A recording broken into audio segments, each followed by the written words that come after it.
Thank you so much for joining us today for this session. We have on the call a range of attendees from the MBRSG community, from the THUSO community, and so we thank you, and from the general public, so we thank you for joining us. This is the first in the Mohammed bin Rashid School of Government, Public Administration and Governance Spring Lecture Series. And my name is Dr. Raquel Warner. I'm an associate professor at the Mohammed bin Rashid School of Government, and I coordinate the Masters of Public Administration program. And it's a great pleasure to partner with the THUSO consultancy to share this spring lecture series with you. The series will have 4 lectures and we will end with a workshop in May. So essentially, this first lecture is number 1, and then we will have on the 31st of March, we're looking at the topic of education and 21st century changes that have taken place in education. In April, we're going to be looking at foreign policy. And then in May, we're looking at climate change and how we're preparing for COP28. So the lecture series will be run over the spring semester for us here at the school. And we're really hoping that you'll all be able to join us for each of those sessions.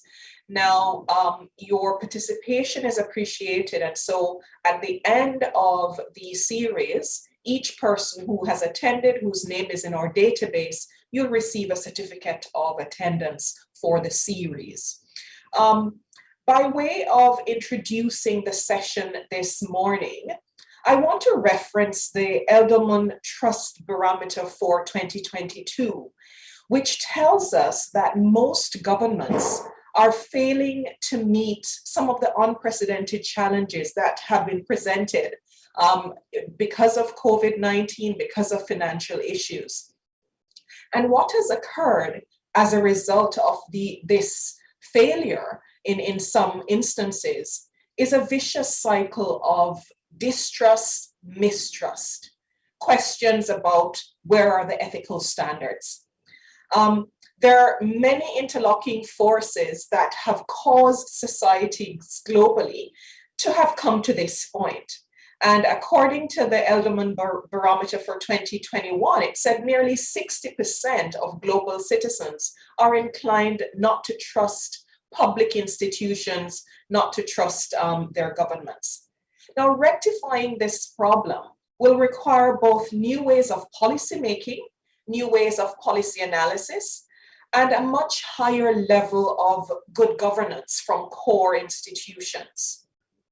Ethical behavior among public and private institutions, which demonstrate transparency and accountability, are no longer optional. They are required. So to help us unpack the issues of ethics, public value, and accountability in policy development and implementation, we have with us today Matthew Goldie Scott and Matej Damborski from THUSO Consultancy, which is a strategic consultancy operating in humanitarian, developmental, investment, health, and education sectors globally. Matej and Matthew, may I please ask you in turn if you would start by introducing yourself, and then we'll get right into the lecture, which will be followed by a Q&A session.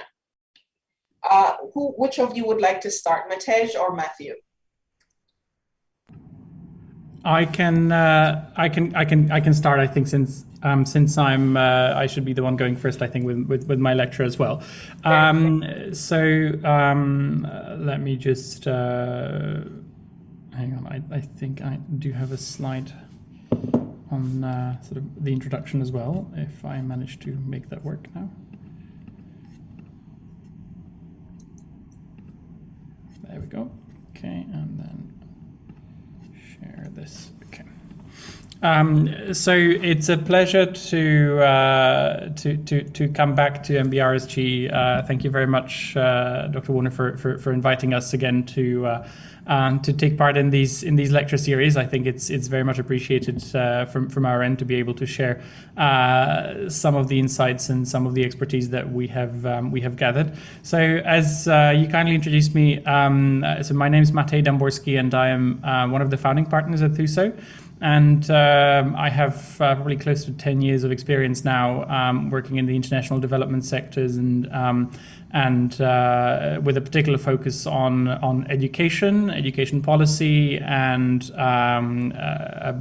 data in education, or sort of data management in education. So I have before starting THUSO, and I worked in educational consultancy. And before then, I was a management consultant with McKinsey & Company, where I actually looked, well, among other things that you do as a management consultant, I actually did look at things such as behavioral insights and their application in public policy, particularly in education and healthcare, which was a very interesting thing I did. And before that, my academic background is a bit varied. So I have a degree from Oxford in international comparative education, one in management from Cambridge Judge Business School, and another one from international relations from the University of Nottingham. So again, pleasure to meet everyone. I'll let Matthew speak to his introduction now.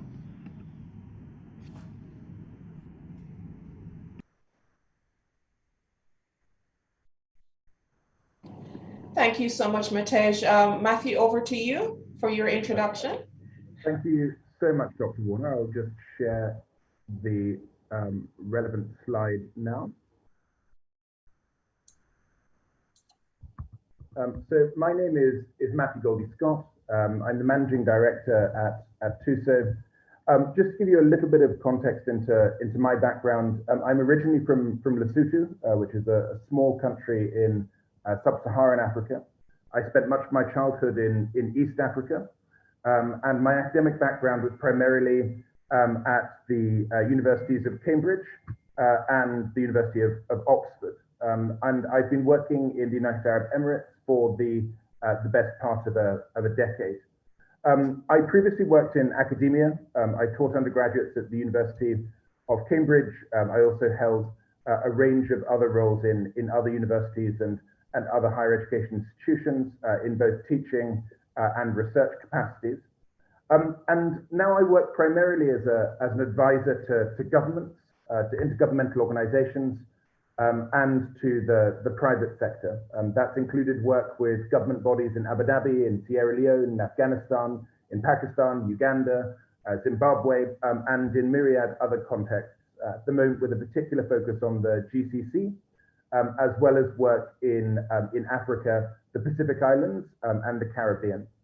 I've also done extensive work in policy development with, for example, the World Bank, with the Global Partnership for Education, which is a hosted fund within the World Bank, in security advisory with the OSCE, and with myriad UN agencies, as well as the Commonwealth Secretariat.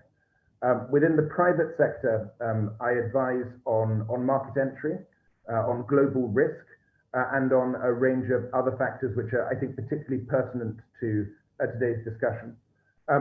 As always, my very sincere thanks to Dr. Warner.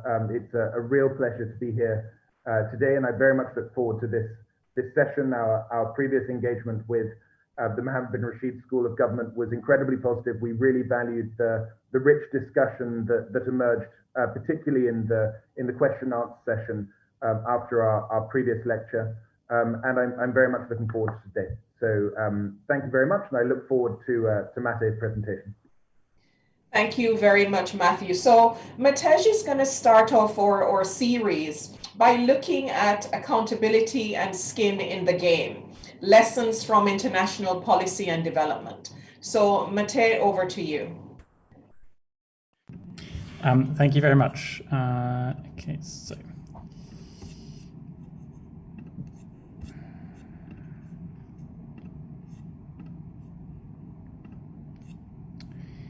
All right, so are you able to see the presentation? Is that, yes. Is that all right? Okay, great.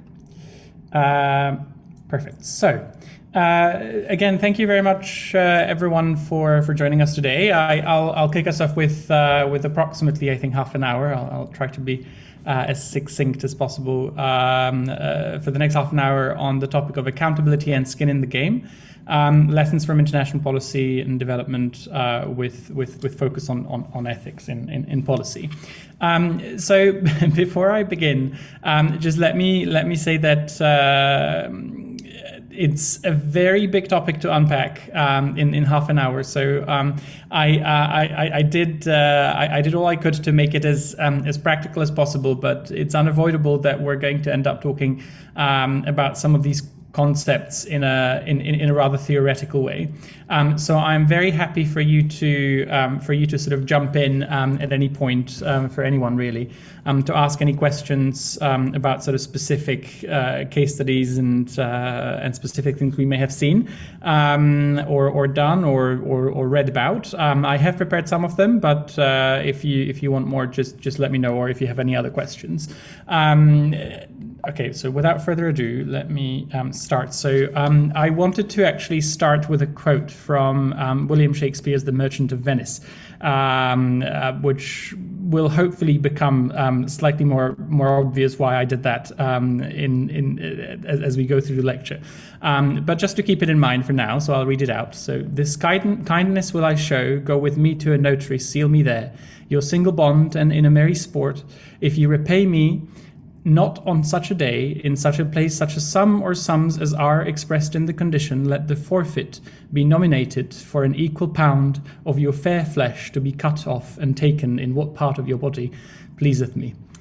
So it's quite a drastic and quite a terrible quote, full of terror. But I think it'll become very clear for why I picked it in a little bit. So before I dive into so skin in the game, which is the interesting concept I want to actually speak a bit more about, I wanted us to start looking at accountability, sort of defining what it actually is and where it's actually come from. And the first thing that you realize when you sort of dive a bit deeper into the literature on accountability is that it's not a particularly old concept. It's existed for centuries, obviously, but as a discrete concept in public policy and in research, it doesn't really emerge until about the late 60s and 70s. It did exist before in some form in management theory for a little bit, but not really. Not really a discrete and well-studied concept much before then in public policy. It's an interesting question, and I have some theories as to why I think that may be, but we can perhaps get to those a little later. In terms of many areas of public policy to this day, there are actually it's getting better. So I don't necessarily want to lie to you, but the in terms of comprehensive reviews and research pertaining to accountability, it exists and it's growing, but there is still more or less a lack of consensus as to actually what is the kind of net sum of things or net sum of concepts covered under the broad umbrella of accountability and how it should be achieved and what it actually means and what it actually doesn't mean. So to save you some time, I did some of that reading previously and identified by no means not a comprehensive list, but let's say the prevailing connotations of the definitions of accountability that exist in not just literature, but domestic and international policy. And they're mostly around, well, there are four. I'll talk about the fourth one in a second. I won't show it just yet, but mostly accountability is presented either as process, so as, understood as something, as the means rather than the end of sort of how things are achieved rather than what is achieved. It also is often understood as explicability, so meaning that there is a sort of requirement of a proactive account giving of someone delivering an intervention or a policy. having to sort of give rationale for why things are a certain way, or what has been achieved or hasn't been achieved, and sometimes as responsibility, which is a slightly less common meaning, but still one of the more common ones. So as a way of defining sort of someone fulfilling an obligation or duty, or quality of actually being reliable or trustworthy. Most definitions that you'll find will actually include one or a combination of these meanings for what accountability means in international policy. Or in domestic policy. There is one more which relates to a lot to what we want to, what I want to talk about today, which is accountability as liability. It's one of the less common ones. It's not entirely uncommon. It, for example, is it's particularly present in jurisprudence a lot. Accountability as being held liable for someone's for one's actions or one's achievements, not being shielded from the consequence of decisions that you make, and that's the kind of definition that I want us to keep in mind as we go through the rest of the lecture. Other than the definition, there are also a number of models that exist of accountability. I can share perhaps some reading this later on. Various different authors as well as practitioners have actually applied different models of accountability, and how it's actually achieved and what are the important features, etc., of the systems they've implemented. And mostly, again, I've done some of your pre-reading for you. Mostly, I found that they boil down to a few key features, if you will. So generally, there is an agent, so someone who actually does the work, someone who delivers and ensures compliance. There's the principal and arbiter who's the kind of ultimate judge of the agent's compliance, or who makes sure that the agent is actually doing what they're supposed to be doing. There's usually the outcome, a system of clearly defined goals that the agent is expected to meet. So be it your KPIs or matrix, or other ways of measuring the achievement.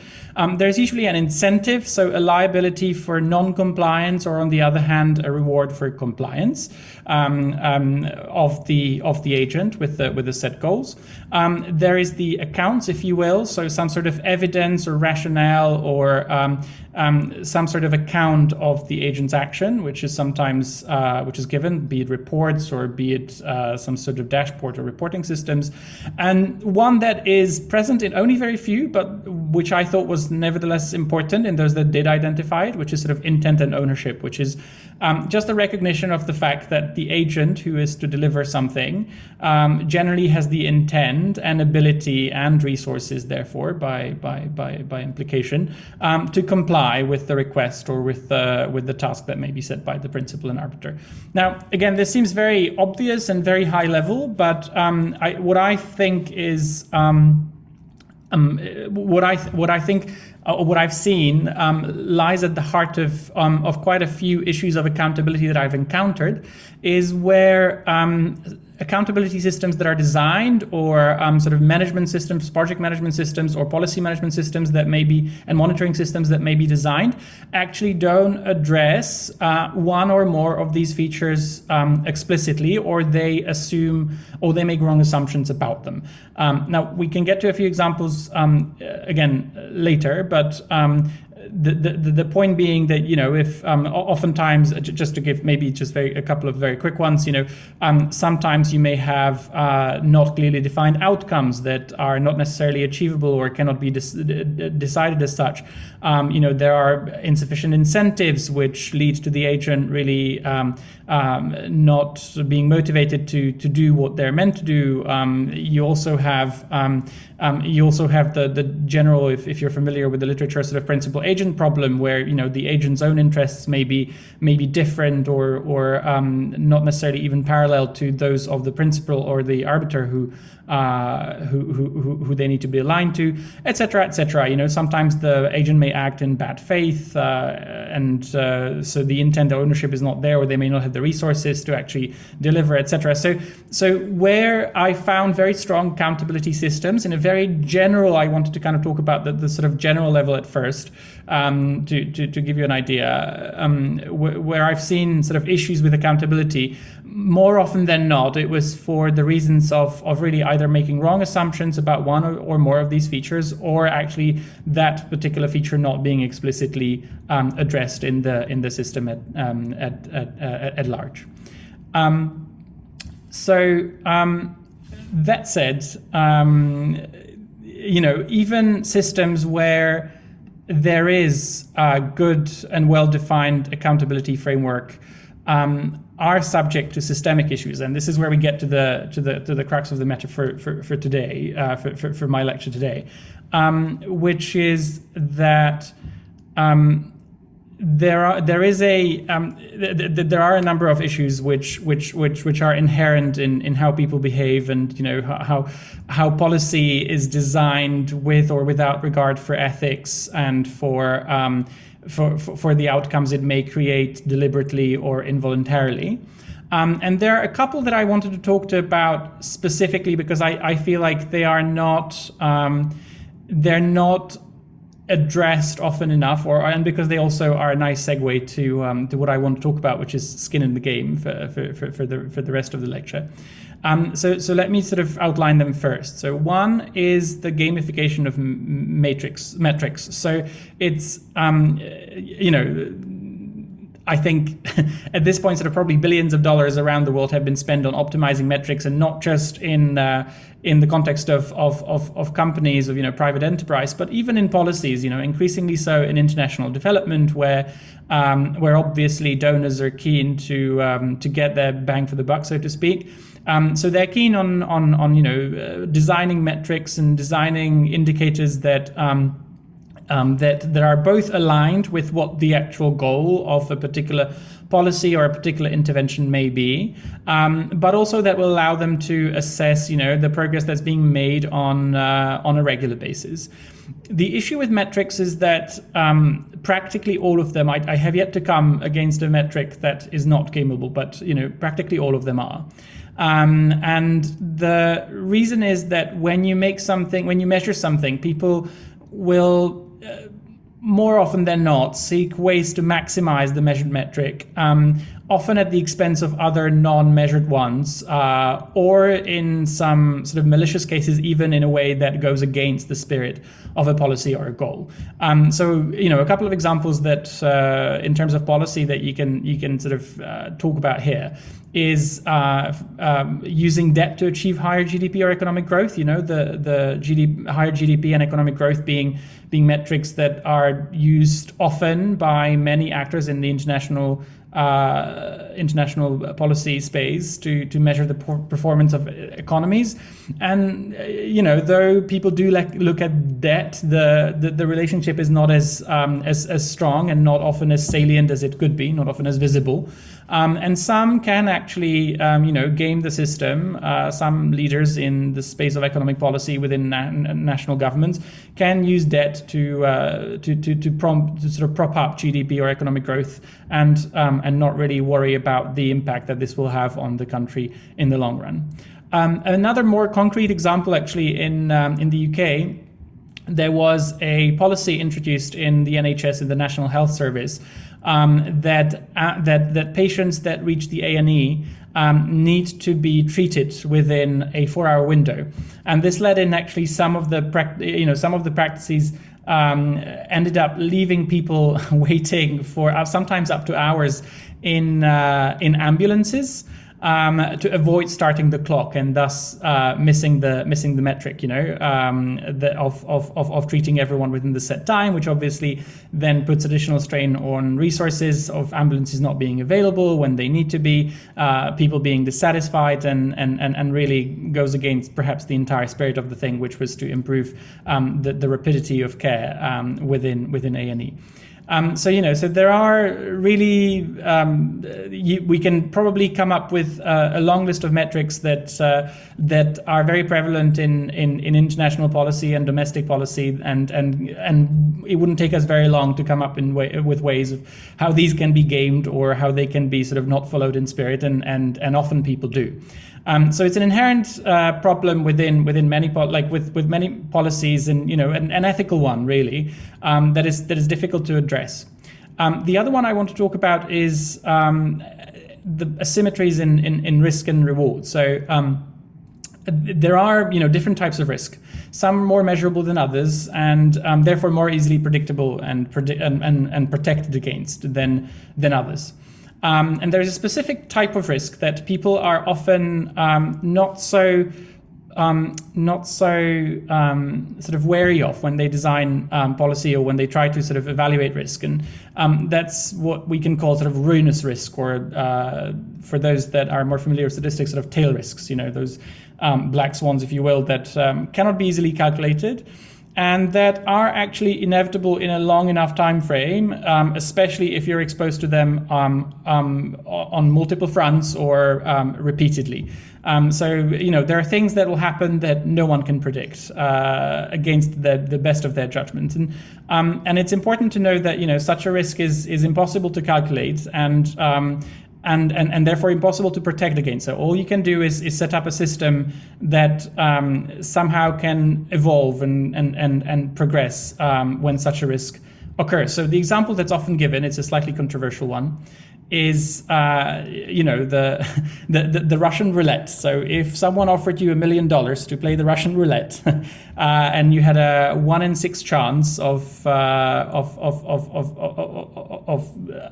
sort of being shot, you could, many people would say that you can do a cost-benefit analysis and actually calculate that 5 in 6 chance of winning $1 million means that your projected return is some 833,000, I think, from the top of my head, dollars. But what they don't realize is that, or what they don't necessarily reflect in that assumption, is that if you play the roulette over and over again, over long enough time frame, you are bound to run across this sort of ruinous risk that will make all of the gains that you made previously completely null and void, and cannot therefore be justified or accounted for, or the risk, however small it may be, is actually worth avoiding at almost any cost. So there are these asymmetries that exist also in international policy with every decision that's done, and they are inherently moral and ethical decisions to be made. And oftentimes they're made without really much involvement from the people that designed them. And this is where skin in the game kind of comes in. So I wanted to sort of preface this by saying that there is no universal approach to help design policy and that is ethical and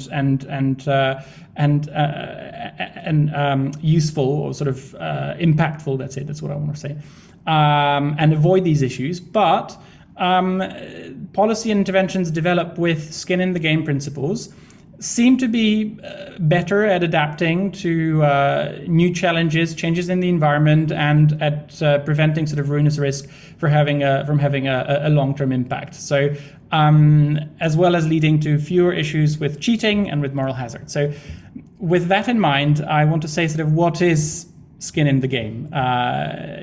What is skin in the game, and it's a heuristic moral imperative.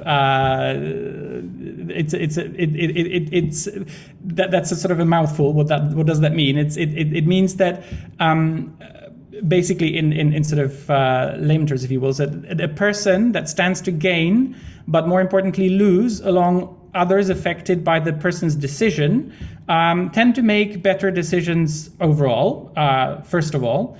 But conversely, also where such a person does not share in the risk of the decision, they are more likely to take bigger risks and behave improperly or sometimes immorally, or in a more risky way, I guess. So this is where the initial quote comes in, right? So it's a term that many actually ascribe to William Shakespeare's Merchant of Venice, with the reference to the pound of flesh, making sure that if the loss that would be Shylock's would actually be very in a very real term transferred to the main protagonist in the way of his flesh being cut. And actually, interestingly enough, even in that play, if I recall correctly, his love interest, Portia, tries to game the metric in the end by telling Shylock that he can cut the pound of flesh, but no blood must be drawn. So that even sort of speaks to the ability of people sort of always coming up with ideas of how to avoid paying in a similar way. But it's a bit of a tenuous connection. Some suggest that it was Warren Buffett who actually denies it when speaking about his initial investment portfolio. But perhaps most importantly, it's been recently popularized in the book of the same name by Nicholas Taleb. You may or may not be familiar with it. It's a slightly odd book, but very much goes to the heart of some of the issues, and applies the concept in many different disciplines. The point that I wanted to make here is that about skin in the game is that when you have people that are able to make decisions or design policy in a way that should the policy fail or should it not deliver the results, nothing would actually happen to such a decision maker, are again, much less likely to design policy that is beneficial and much more likely to take risks. They're much more likely to behave in an immoral or an inappropriate way, or to look for ways of sort of avoiding that. So the best way and the most, in my view, sort of the most ethical way is for systems to try to align these two interests of those that design them and those that are affected by them. And I mean, there are certain ways that I want to discuss, but I also want to mention that sort of the implication of this is that whatever really the best moral theory you may, you subscribe to, consequentialism, deontology, contractualism, virtue ethics, whatever it may be, or political ideology that you ascribe to, there might be this sort of rule that tells us that we should be suspicious of people who appeal to justify actions that pass the cost of any risk or any such action onto others, whilst they remain the beneficiaries of any reward that is produced by this. And it's this alignment of risk and alignment of incentives that is at really the heart of skin in the game. So just to give you some brief examples from international policy and from domestic policy as well. So some of them you may or may not agree with. So the first one on my list is low-cost private schools. There are some studies, not without controversy, I might add, but some studies or quite a few studies suggest that low-cost private schools tend to have slightly better learning outcomes as compared to free schooling provision in quite a few of the developing contexts. Now, the rationale or the theory behind this is that though they are low cost at point of access, it's this little money that helps align the interest of the parent with that of the educational system more broadly, in achieving learning outcomes. Because if I as a parent want to send my child to a school and have to pay a little bit more money, I will obviously pay more attention to what they do in school, be more cognizant of them actually attending the school, and will want to make sure that they succeed at what they're doing.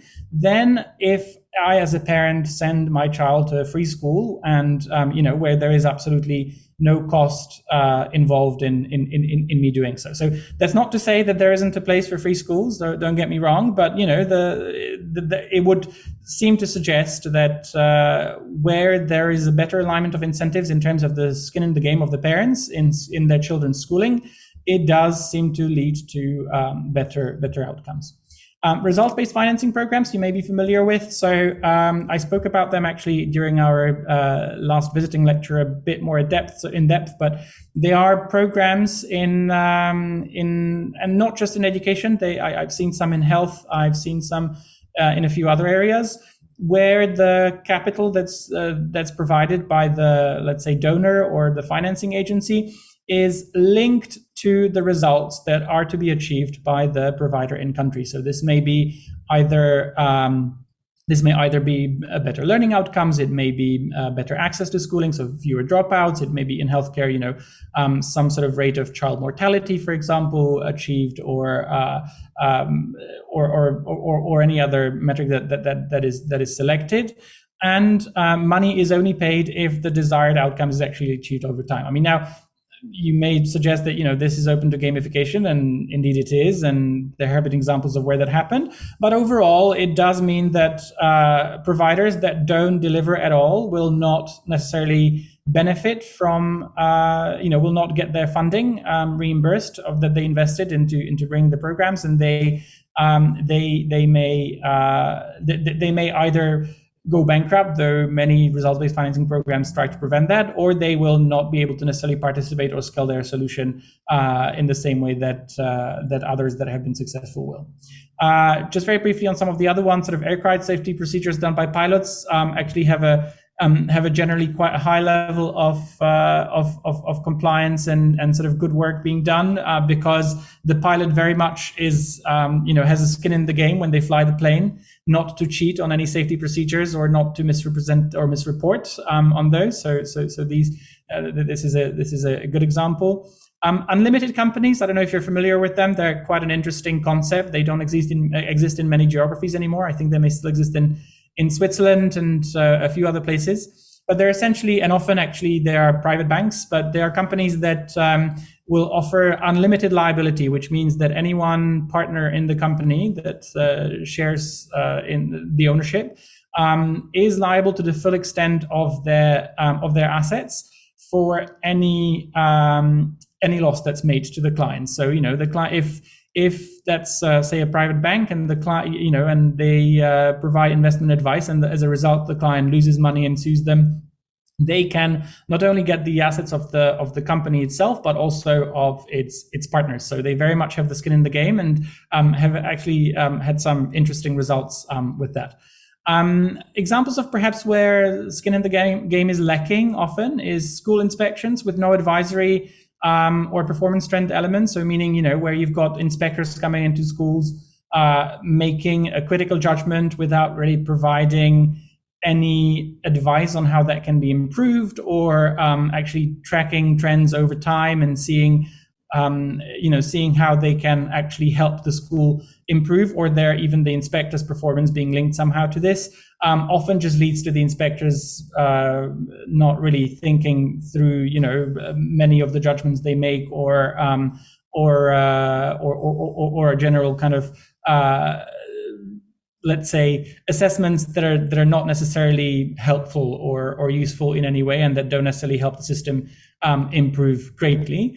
And then finally, sort of the 2008 mortgage financial crisis and actually the related bailouts. I think that's often actually a key example that's given in much of the skin in the game literature, how many of the managers of the big banks had performance-based bonuses, but they were positive only. So they got paid their bonus almost regardless of how the bank did, obviously more if they did well, but their bonuses were not touched if they did poorly. So many of them took excessive risks and were not necessarily punished by, their kind of negative risk wasn't aligned to the market more broadly, or to even their banks more broadly. and that kind of escalated and cascaded and snowballed into something much larger in 2008.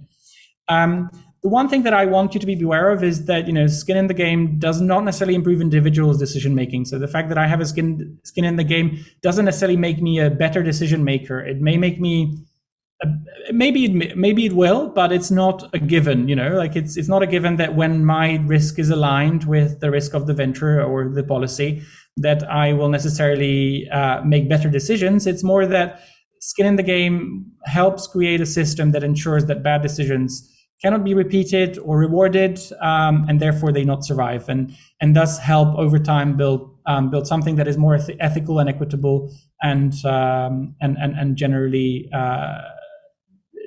a better policy that has sort of a good legacy. So I'm running a little over time, but I'll try to finish quickly. So in terms of the implications, so you may ask, and what does this mean for ethics and for policy making? And the implications are many, and they're difficult to make a comprehensive list of. But there are at least three that I wanted to sort of talk about today. One of them is that there's no such thing as stability in the real world. There may be on paper and in financial models done in Excel, but people and their needs change, and systems and environments do too. And some of these changes are too radical to predict, and they will be ruinous, and there'll be things that no one has thought of. My previous employer, McKinsey, famously predicted that mobile phones were never going to be a thing when they first appeared. So even we're faced with some of the changes that may be emerging, people will still, prefer the status quo and will actually neglect the impact that these can have. And so when we develop policies that we want to be a bit more ethical and equitable and long-lasting and sustainable, we should anticipate some of them where we can, but we should also plan for obsolescence, for changes that you cannot predict, or for making sure that you're not that you're not completely set in your shoes, so to speak, that such a change will be the ruin of you, or if it will, then trying to kind of design the system around it that lets competing policies perhaps emerge as a result. The second thing that is a big implication of skin in the game is about decentralization or localization. So it is really what it says on the tin. Making in any policy that you make, I would argue that from the point of view of skin in the game, there is a moral imperative that you try to maximize exposure to negative risks and consequence of decision makers by making sure that the decision makers are as close to the outcome of their decision as possible. So that means, and this is related to the second point, that expertise is scale dependent, and we shouldn't forget about that. That whilst you may know exactly what you need to do to make more flowers grow in your garden or in your community or maybe even your neighborhood, it is a very different thing to scale that at a national or regional or even a global level. And the fact that I know how to make my petunias grow in my own garden doesn't mean that I know what needs to be done to grow petunias in let's say the whole of Europe. And it's very important that we keep that in mind, and we try to actually decentralize and localize these decisions as far as possible, and make the people closest to the source make them and take them, because it's most likely, even if they're in absence of any other mechanism, it's most likely that they will, as a result, most know what kind of resources are available, what's most appropriate way of achieving things, and also will directly be affected by the positive or negative result of their decision. It also allows for what I think is a very important thing, is a competition between ideas, so because sometimes a policy that works for one region may not work for another, and sometimes a third region comes up with a policy that works for everyone, and through such a comparison you are able to identify which policies may work better, which may not, and from an ethical standpoint, deliver policies that are more appropriate, that are more relevant, that are more locally based. Now, the last point that I want to make is that it's easier to know what's wrong than what is right, and it's something perhaps a little political, but it's, prescriptive policy, positive policy when faced with a choice, if we are to make policy that prescribes positive outcomes versus a policy that eliminates, let's say, negative risks or negative outcomes, or tries to prevent them or minimize them, I would argue, it's perhaps not a completely universal law, but I would say that in the majority of cases, the latter is better, because it is in human nature to know better what are the negative risks, what are the negative outcomes that we are trying to avoid, than it is to know what may be the positive achievements that everyone wants. I guess that the crux of this is the idea that people may differ in their goals and in what they want, and there may be positive outcomes that we're unable to either foresee or predict or control for. Whereas it may be relatively, in the sense of, as it always does in the education sector that I work a lot in, is when you start talking about what's actually goal of schooling and a goal of the education sector as a whole, that should be clarified in policy. A big discussion always emerges, because whilst many, including me, believe that learning outcomes should definitely be one of the biggest, if not the outcome, the impact that we're searching, there are many that will talk about providing opportunities that are a bit more holistic, that inclusion should be the highest goal, or that, I'm not saying that it shouldn't be a goal or anything, don't get me wrong, but the point I'm trying to make is that there'll be big disagreements about what should be the outcomes of schooling. And there are many schools, many innovative schools that have come up with approaches and ideas that lead to more than one of these goals, more or less effectively. And it's a shame when you make the policy too prescriptive as to what each school needs to be achieving, because that limits that kind of innovation, that limits that kind of impact that you may not even have thought of. On the other hand, it may be very, it's relatively easy, and there is actually generally quite a good consensus on what are the bad things that definitely should not be happening in schools. Be it very large dropout rates or repetition rates, be it low achievement, low progress, be it any of the sort of child safeguarding and safety issues like bullying, etc. So these are much more easier to agree on, much less controversial. And therefore, in my, and I think that that's true about many other aspects or many other domains of policy. I think that when you're unsure about the positive outcomes that you're trying to decide, the more ethical way, or the more realistic way as well, is one of trying to sort of prevent the negative outcomes that you will, and let others decide how they may achieve or what they may achieve on the positive side. Now, even then, some risks cannot still be protected against. People generally don't see financial crises coming, otherwise they wouldn't happen. And that's just one area. No one may have believed 2 weeks ago that Russia was going to attack Ukraine, just to be a bit more topical. So there are things that happen that are completely outside your scope.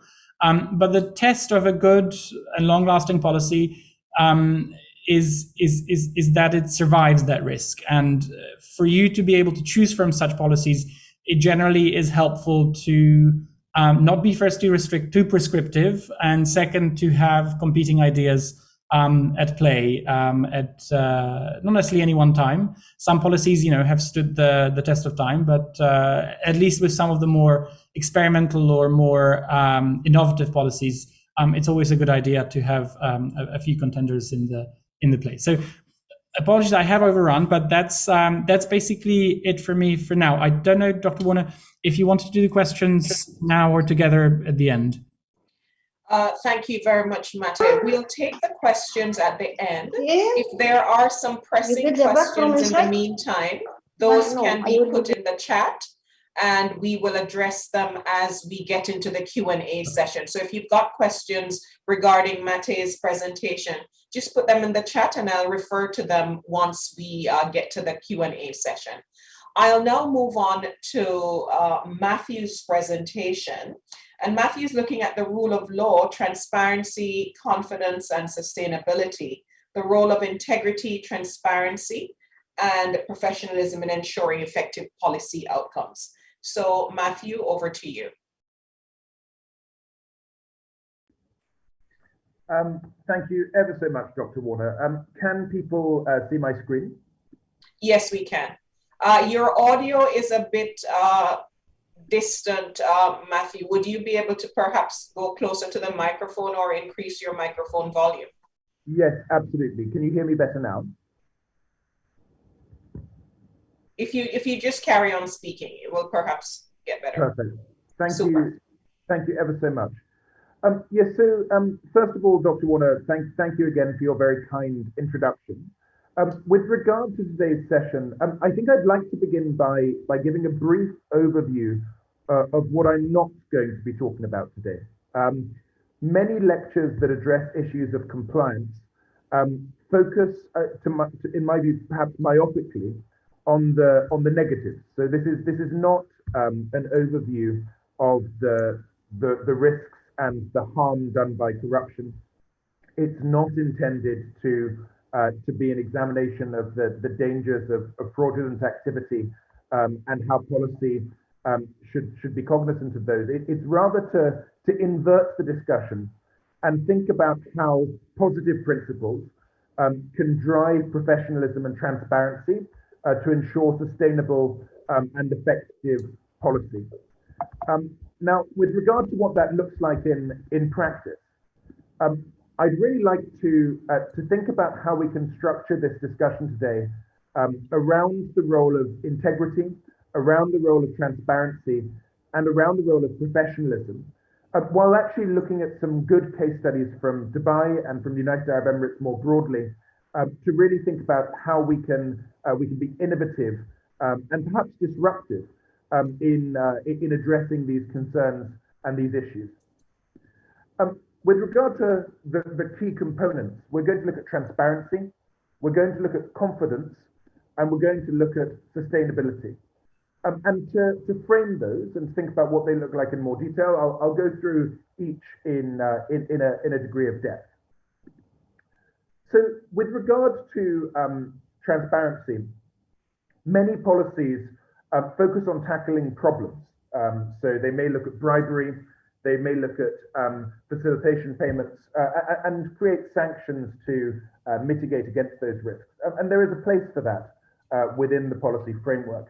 But there's an alternate and perhaps more positive approach that has the potential to garner more buy-in from participants by focusing on good practice, on professionalism, on honesty, integrity, and fair dealing. When you look at research data on people who are corrupt, so people who are engaged in corrupt practices or in fraud, particularly in development contexts where such issues are widespread, so within sub-Saharan Africa, within much of Asia, and within some states in the Americas. Research data suggests that participants in these corrupt practices, when asked in confidence to share their views, would prefer not to be involved in such dealings. And that may be for ethical reasons, it may also be for pragmatic reasons. So if you have a context where people are paying bribes, it may be that lots of money from their bottom line is going missing to whoever they're having to pay. Where you have a corrupt environment or a lack of transparency, it also distorts the free market, so it damages your competitiveness as a business. So there's an ethical, but also a very pragmatic reason to want to see fair play within a business context and to see policies which facilitate that. Within that context, however, past policy, particularly led by the United States of America and the United Kingdom, has been quite a blunt instrument. In particular, the way that legislation has been framed with regard to the stick, the sanctions in policy, has failed to distinguish between bribes and facilitation payments. Now, to look at that very practically, I think it's important that we unpack the difference in law between bribes and facilitation payments. So a bribe is something paid to ask someone or to cause someone, in any context, could be in the public sector or the private sector, to act improperly. So to do something that they should not do. Whereas a facilitation payment is an inducement for someone to act properly. So to do the thing they're meant to do in the first place. So to give a case in point, if someone is driving their car in excess of the speed limit in a country in Asia, let's say, and they're stopped by a policeman, and the policeman's job is to fine them for having exceeded the speed limit, and instead a payment is made to the policeman in a personal capacity to induce them not to fine the driver. That's an example of a bribe, because the inducement is to act improperly on the part of the public official. Now, the inverse could be an exporter of perishable goods, maybe fruit and vegetables or flowers, let's say from a country in Africa or in Latin America. And the business has not done anything improper. All its licenses are in place. It's filed all of the paperwork. It's paid all of its taxes. And yet, at the port or at the airport, when the goods are being loaded onto the ship or onto the plane, the port authority demand an additional payment, an unofficial payment. Otherwise, they will not do their job. They will not process the goods. And they're aware that there is a power dynamic because the goods are perishable. And so it's effectively an extortion of the exporter to pay for someone to do the job they were meant to do in the first place. So that's a facilitation payment. And there's clearly a big distinction between the two. We could look at moral distinctions. There are very clear differences in the context there. But there is very little distinction in law. So both United States legislation, which claims an extraterritorial jurisdiction, and likewise the UK Bribery Act, don't effectively distinguish between bribes and facilitation payments. And that means that even the businesses that are trying to act ethically are penalized in a context where someone is seeking to extort them, because if they don't make the payment, which is right and proper and within law, the cost can be very high. The perishable goods could be lost, and they could suffer financial consequences thereof.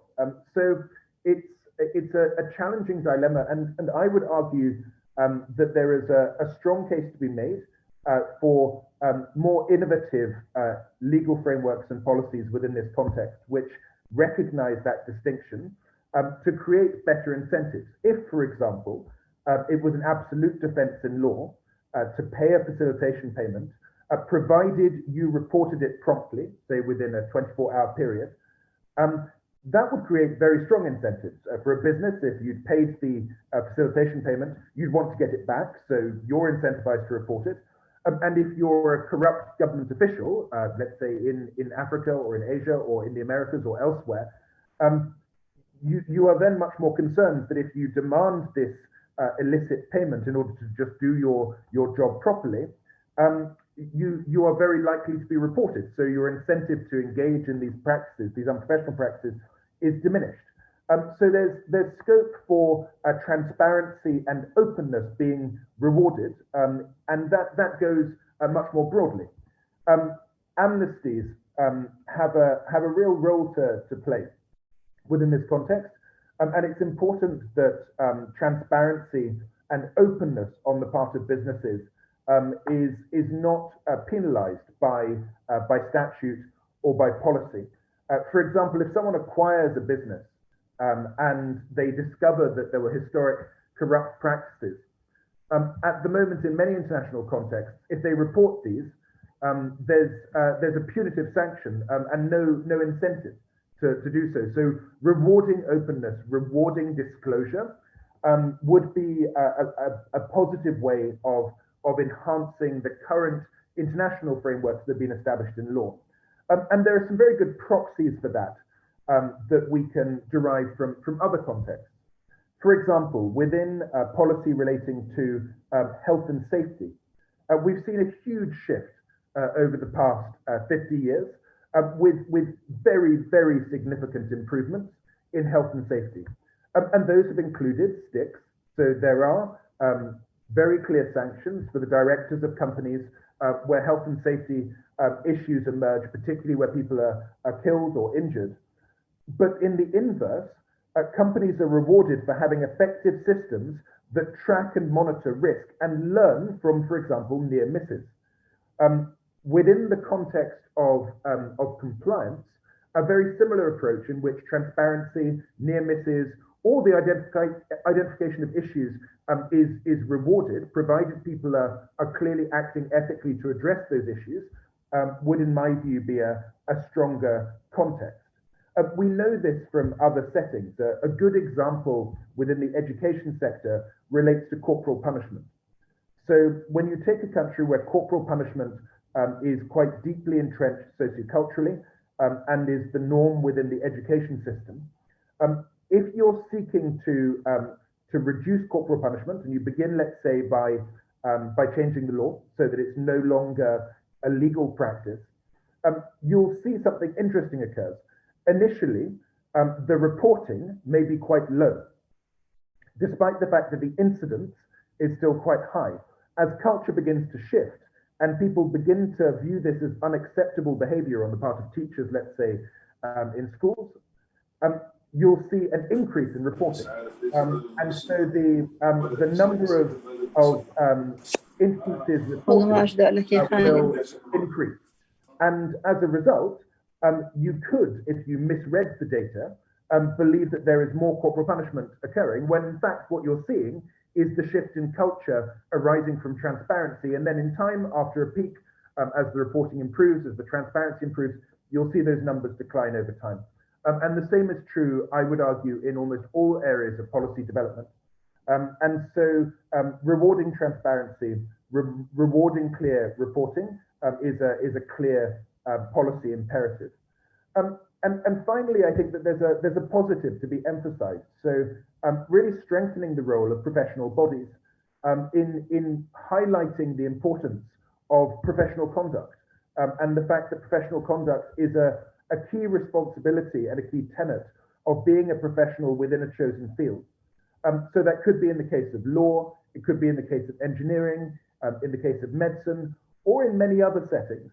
And what we see in self-regulated professions, where the self-regulation is effective, is that you have far higher levels of public trust, often in many cases than when the governance is directly from the apparatus of the state. So I think some really important points to build from there and highlight the importance of transparency from the outset. Now, a related component to ensuring effective policy within this area relates to confidence. So confidence in rule of law, particularly with regard to the enforcement of contracts, as well as confidence in property rights, is really pivotal to effective economic development, effective inward investment, and effective trade, commerce, and industry. So research clearly demonstrates that property rights have the potential to bring the informal economy into the mainstream, to provide increased access to credit, to facilitate economic growth, entrepreneurship, and employment, as well as potentially providing improved revenue for the exchequer, for the state to invest in public good. In this area in particular, if people are interested to look into it further, the work of Hernando De Soto, particularly his work, Mystery of Capital, and his subsequent work building on that, really gives some very interesting insights there into the extent of the impact this can have. That if you can address property rights, if you can address rule of law, you see very significant gains for the poorest in society, and also a very significant improvement in inward investment and confidence within the private sector.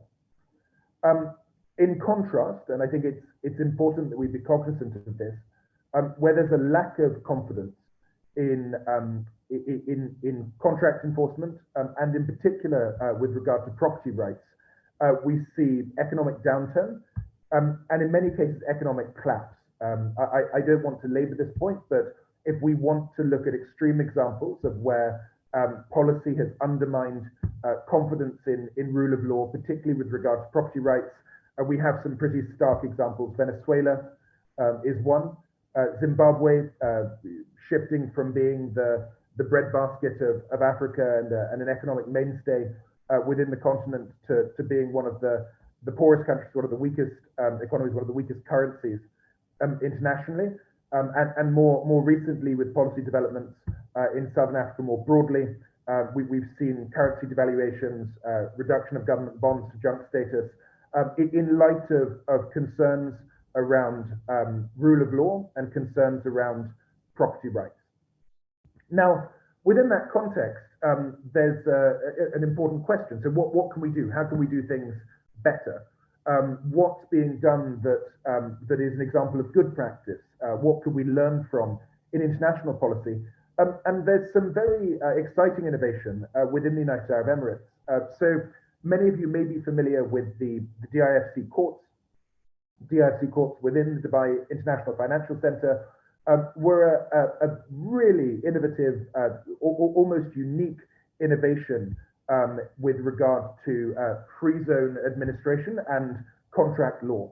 So in summary, within the DIFC courts, under the auspices of the state in Dubai and at a federal level, the UAE, it's possible for participants in a contract to elect to have their contract arbitrated under the DIFC courts. And in that context, the law which applies is common law, and the judges are common law judges, primarily drawn from the courts of England and Wales. And for investors, international investors who previously had some concerns about investing in a legal system where they weren't familiar with the precedent, with the case law, where the tribunals may be in a language they didn't understand, this provided very substantive inward investor confidence, as well as a very clear venue in which people contract within the region with confidence, thereby increasing the role of the United Arab Emirates and Dubai in particular as a hub in global commerce. We've seen that success mirrored with the Abu Dhabi Global Market courts, also building on that model. Now, when you look at countries which are seeking to innovate, seeking to replicate the successes of the UAE, the successes of other states such as Singapore, we can see real opportunities for that. So to take Rwanda, which has sought very proactively to establish itself in terms of positioning as a place where there is strong rule of law, a strong ease of doing business, being able to have reference to a completely separate jurisdiction in which people can have clear confidence would perhaps strengthen that innovation further and remove some of the concerns that are voiced by naysayers by providing transparency, clarity, and confidence in rule of law. And within that context, you're much more likely to see inward investment, and you're much more likely to see sustainable growth. And that really brings me to my final point, which is that we can talk a lot about sustainable policy. We can talk about what sustainable policy really looks like, but in my view, it's both a process and an outcome, and it's dependent on its foundations. So in the context of rule of law, the prerequisites for sustainability are transparency, which we've addressed previously, with a particular focus on integrity and professionalism, and confidence with regard to property rights and the enforcement of contracts. Together, these contribute to ease of doing business, and they foster further investment, and they allow for sustainable growth.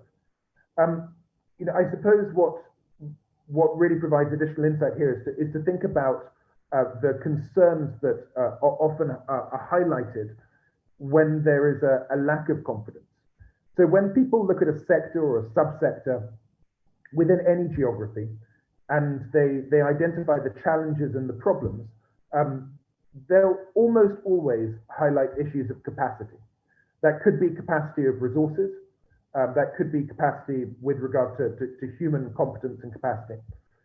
And in doing so, they make something clear, which is that the private sector, those with wealth, have a concern that if they invest in building capacity, whether it's infrastructure or human capacity, that investment won't be rewarded. Where people do have confidence, that investment is made and that capacity gap is addressed. It's addressed by the market. And so effective policy, building on transparency, building on confidence, allows for sustainability. And that, I think, is the key takeaway I'd like us to have from today. And that leads to my conclusions. And I appreciate that we need time for the Q&A, so I'll seek to be brief. So in conclusion, there are some really good examples of good practice that can strengthen transparency, can strengthen professionalism, and can strengthen rule of law. And I think that particularly the work of professional bodies internationally can be highlighted as an exemplar of that. Innovative approaches, though, could strengthen this. In particular, there's a strong case for more pragmatic policies that recognize the reality of the challenges that are faced and don't create perverse incentives. So in particular, creating defenses of disclosure that reward businesses that are open about challenges they've identified, near misses they've had, or issues they have identified, dealt with, and reported to the authorities, could play a key role in eliminating unprofessional conduct in development and in developed contexts. Confidence stems from effective property rights and the enforcement of contracts. The model adopted in the UAE, particularly the DIFC courts and ADGM courts, is a model which could be replicated, provided as a service or on a franchise basis internationally, and it potentially aligns with regional aspirations to strengthen ease of doing business. And there are many cases in Africa, in Asia, in the Pacific, in the Indian Ocean, and in the Caribbean, where you can see a real case for that. And there's a real opportunity for the UAE to be a global leader in driving that. And then sustainability with regard to rule of law is built on transparency and confidence, and it cannot be achieved in their absence. So to talk about sustainability of rule of law without having those foundations of transparency and confidence, ideally with that more nuanced and more practical and pragmatic policy framework that I've described, will be fundamental to ensuring that these things succeed or fail. And the extent to which the UAE has built these foundations in the region, I think demonstrates the importance of the idea of ease of doing business. Now, I'm cognizant that the World Bank Ease of Doing Business Index has been suspended at present, perhaps indefinitely, because of some concerns around manipulation of the data therein. There were broader concerns around some methodological questions, but on a broad level, the index provided some very useful insights. And what is interesting is that many oil-rich countries had a poor score. This was not universal. There were outliers, and the UAE was consistently an outlier with strong ease of doing business, very strong ease of doing business. And that is, I think, a real recognition of the important role that innovation has played in driving investor confidence. And it is my view that the DIFC courts and related innovations around free zones were a key driver in that success, and one which can be learned from and built upon not only in the GCC but internationally. I'm very cognizant that there will be lots of opportunities for questions and discussion. I'm really excited to hear more of those. So I'm very happy now to hand back to Dr. Warner, and very much look forward to continuing today's session and hearing what inputs we have from participants. Thank you so much for that, Matthew, and also to Mate. Some of the interesting points that were raised was just this importance of making sure that our policymakers stand to lose or gain something from the policies that they make, and then holding them accountable in that regard. And also this idea of how we can improve transparency and accountability through rewarding those things as part of the policy making process. So thank you so much for sharing the information that you did and the cases from the context in which you've worked. Now, Matthew, there's a question that was posted by Mahmoud, and he's asking, do you think the use of mediation can help better confidence in the legal systems, either for locals and international citizens and investors? I must say it's an incredibly timely question. As it happens, I've recently been engaged by the Commonwealth Secretariat to chair a team and to serve as lead editor for an international guidebook on the role of mediation. So it's a project that's ongoing, and so my colleagues and I are undertaking a very extensive set of reviews of the role of mediation in terms of public policy and also in terms of private sector confidence and willingness to engage. I suppose the brief response I would say is that yes, mediation where it's effective is almost always demonstrably so because of the nature of mediation. So although some jurisdictions may reward what is perceived as reasonableness, so they may reward willingness to engage in mediation, and courts may view unwillingness to consider mediation to be unreasonable. In the vast majority of cases, a mediation cannot be compelled. So mediation is by its nature in most jurisdictions voluntary. And the fact that people enter into it voluntarily suggests confidence in the context of the mediator. Otherwise, people wouldn't do it. So when you look at mediation in employment tribunals, when you look at mediation in private matters around family law, when you look at mediation in international business, people go to mediators because it reduces the cost of litigation and because they feel that they may well get a positive outcome from the mediation process. And in fact, there is very good data to suggest that effective mediation hugely reduces legal costs, often results in both parties being satisfied with the outcome, and reduces pressure on the courts. So yes, I would say that there is a key role for mediation to play. There are some perverse incentives there. You don't want to create a situation that precludes access to the courts, that would reward those with deeper pockets, or would create injustices with regard to bad practice. But yes, there is certainly a real role for mediation to play. And I think that mediation can substantively increase confidence in a regional market, but is also a marker of confidence because people are voluntarily placing themselves in that process and acquiescing to the outcome together. Otherwise, it would end up in court. Thank you very much for that response, Matthew. Now, there's another question here. Perhaps, Mate, if you would take this one. What's the difference between accountability and governance? That's a question from Fatima. Thank you for Fatima for posting that.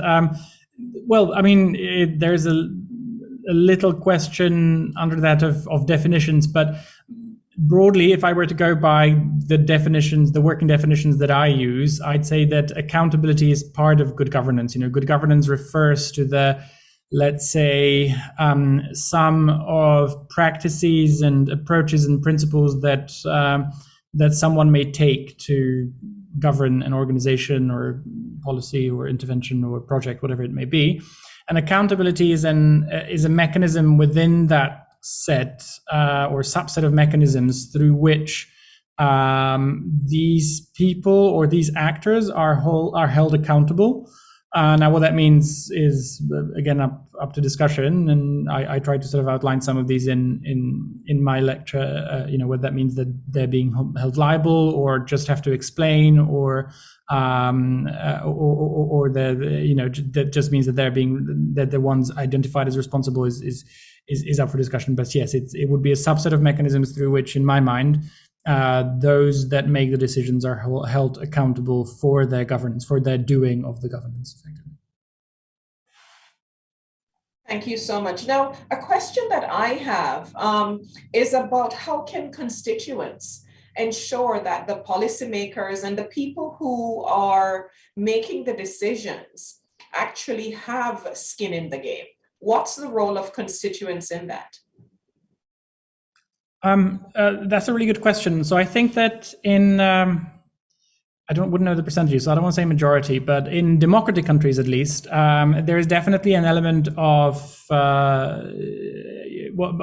of sort of democratically elected leaders and policymakers, right? Which is in many ways the ultimate skin in the game that one can have on that front. If the policies that are being designed by a democratically elected policymaker are not beneficial to those that elected him or her, then come next election, they're very unlikely to be reinstated. Now, other than that, I think that it's difficult. I think that and in countries where perhaps there is no electorate, or where policymakers may not be selected in a similar way,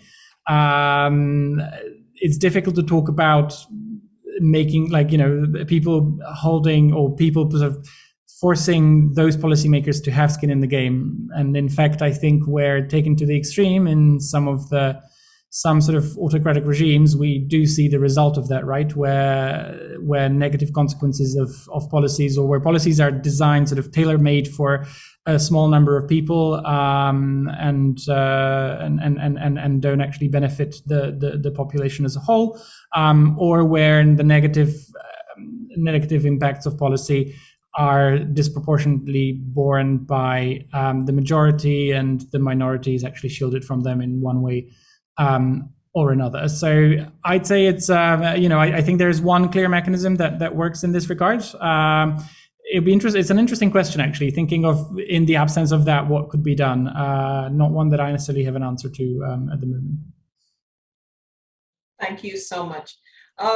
One other question that I have is there a different level of accountability that, depending on the pecking order in the governmental chain or the decision-making chain that you find yourself, is there a higher level of accountability? Say, for example, in international development, is the accountability higher among donors, intermediate organizations, agents working on the ground, people who are administering the aid, or should it be the same level of accountability right across the spectrum?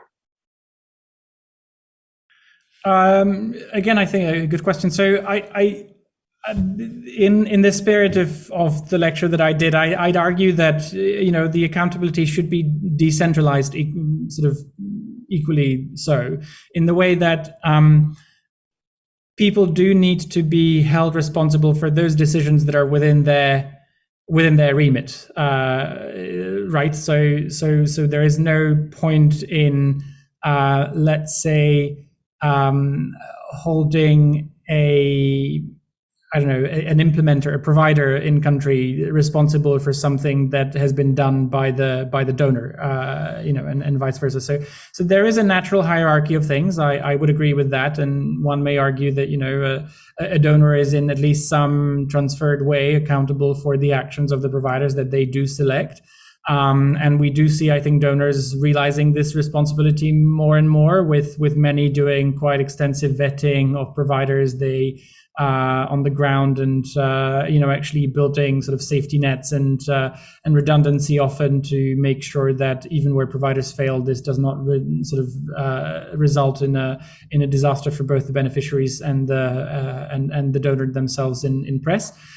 So there is definitely some transference.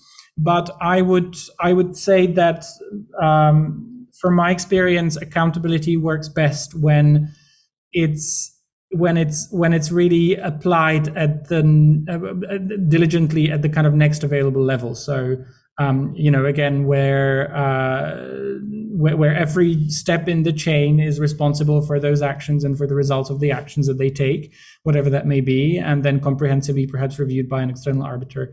To make sure that everyone's sort of doing what they're supposed to be, or what they said they would. I hope that sort of answers the question. Thank you very much, Mate. Matthew, would you have something to add on that? Yes, I think so. There are two brief points that I would highlight there. So one is that when you look at effective incentives with regard to improvement, so policies that drive positive change, I mentioned the case study of health and safety, and we have the existing statutory frameworks with regard to, for example, the UK Bribery Act. And one of the very interesting and I think positive aspects of that legislation, having raised my concerns around such legislation, is that responsibility for what happens at the very bottom of the chain reflects all the way up the chain to the directors of the company.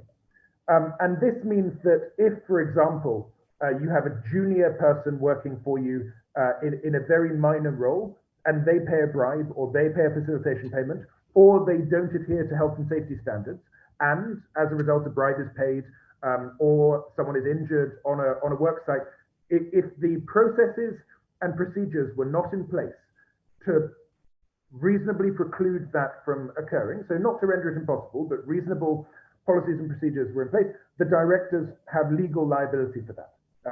And there's a related concept, which is command responsibility, which is that within a ministry, the historic precedent was that the minister is responsible, irrespective of whether he or she has moral liability. So it could be that there was an incompetent civil servant who did something that caused the negative outcome, or it could be that another public servant didn't do their job properly, but nonetheless, the command responsibility lies with the minister, historically.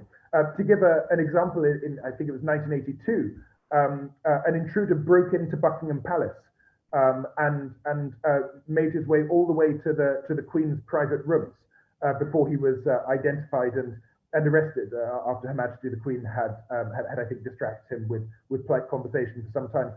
And at the time, the principle of command responsibility and ministerial responsibility was so clear that the Home Secretary immediately offered his resignation, because in the context it was the political understanding that a minister was responsible for the auspices of the state under their watch. The Home Secretary was responsible for policing. A policing lapse had occurred. The lapse had occurred at Buckingham Palace, and therefore the minister tendered his resignation. Now, I think that principle has been eroded, and that now there is often an attempt by ministers to suggest that they're not morally liable and therefore will not be tendering their resignation. We've seen a shift in public discourse there.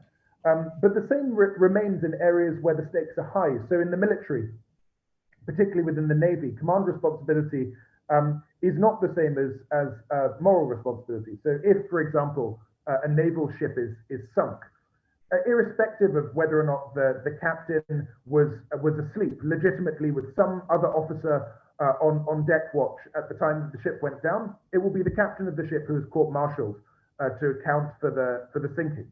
And that's because where the stakes are high, the principle of command responsibility going all the way up the chain, because what happens at the bottom matters, is often still enforced. So I think that perhaps complements what Mate said previously. Thank you very much. Now, there's a question about how do we evaluate or measure an efficient, sustainable, and transparent policy? What are the mechanisms in place to do that?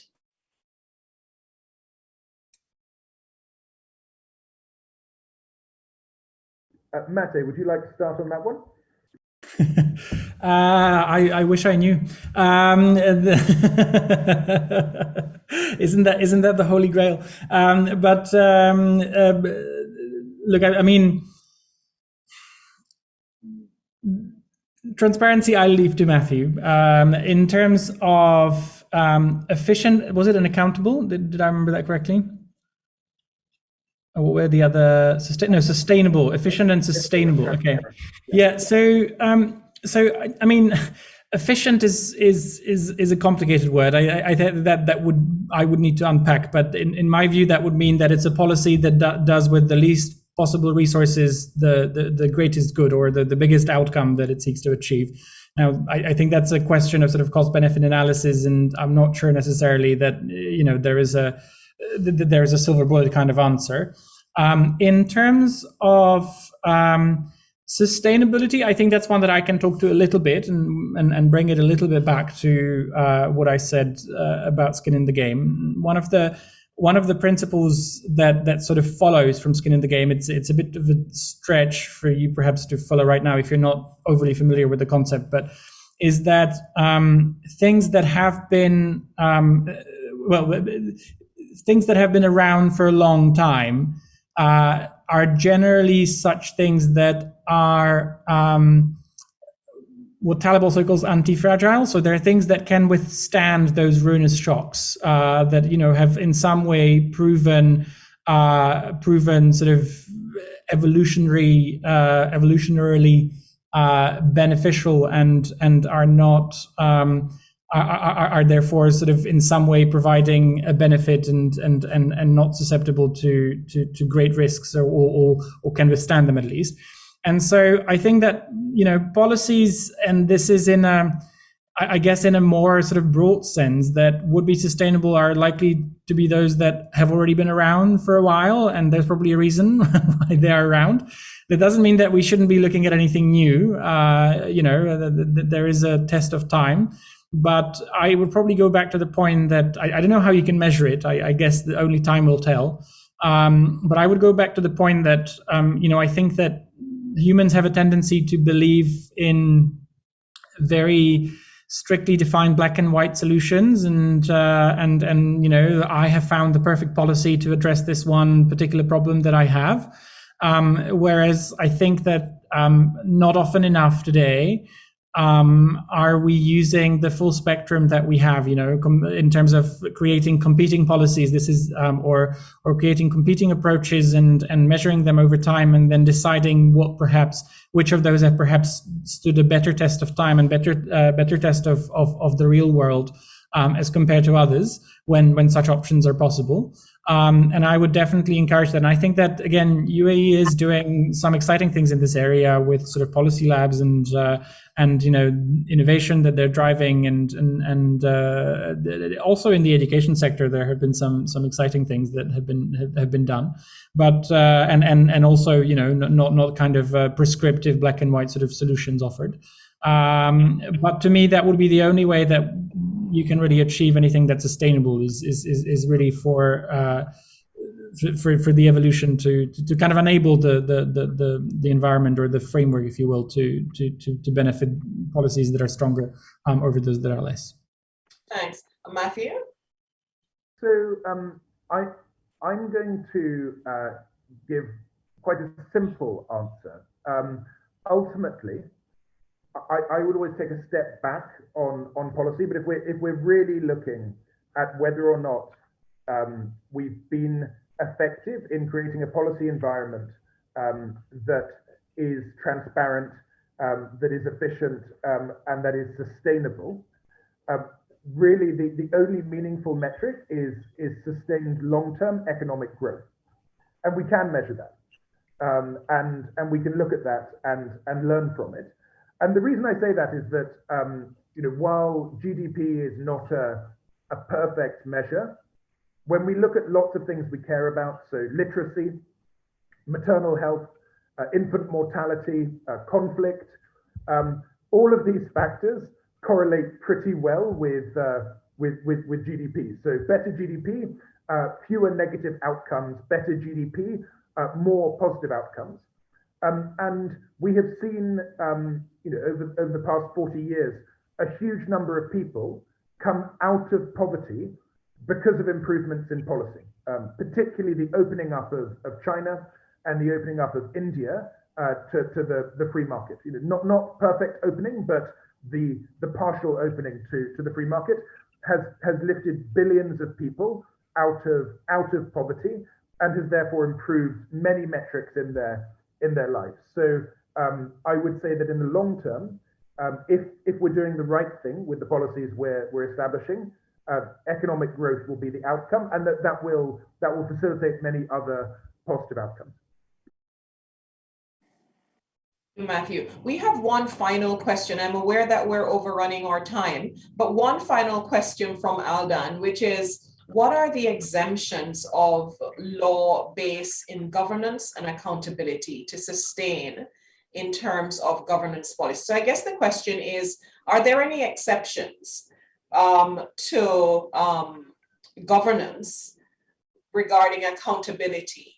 Is there ever a time when governments or people who are in those policy making arena can be exempt from that high level of accountability and governance? I suppose in international law, they are in some ways. In that, I'm not saying they should be, but sovereign immunity exists. So for example, to give a somewhat controversial but an important example, cartels are not legal in most jurisdictions. But governments can behave like cartels if they wish to, and because they have sovereign immunity, no one can prevent that. And that is the nature of sovereign nations, is that in principle in international law, provided they're not impinging on other countries through use of force or in breach of their treaties, to which they as sovereign nations agreed to enter into arbitration, there's not very much that can be done. So yes, sovereign immunity is an exception. Whether or not it should be is a much more complex question and a much more controversial and a much more morally weighted question, which I suspect would warrant a lecture in and of its own. Thank you very much. And this brings us to the end of our first in this lecture series. I just want to thank all our participants and our attendees. I want to thank our presenters for just unpacking this issue of compliance and accountability in policy development and implementation. I'm sure we have a lot to think about when it comes to the rule of law, when it comes to accountability, and having some skin in the game as people on this chat who are involved in the policy development space. I want to thank you also for participating in the poll. And I also want to encourage you to mark your diaries for March 31, or pre-Ramadan lecture number 2 is going to be education, and the question of whether or not the 21st century or COVID has really changed everything. Which is it? Are we putting at the feet of COVID things that were part of our system before, and how are we going to address those? So I encourage you to mark your diaries, and I look forward to seeing you with us again. And that session will be live on campus, barring any changes. Or events team will communicate with you through social media, through your email IDs, to update you on that event coming up on the 31st of March here at the MBRSG School of Government. Thank you again, Matthew. Thank you, Mate. Thank you for everyone who participated today. Enjoy the rest of your day and stay safe.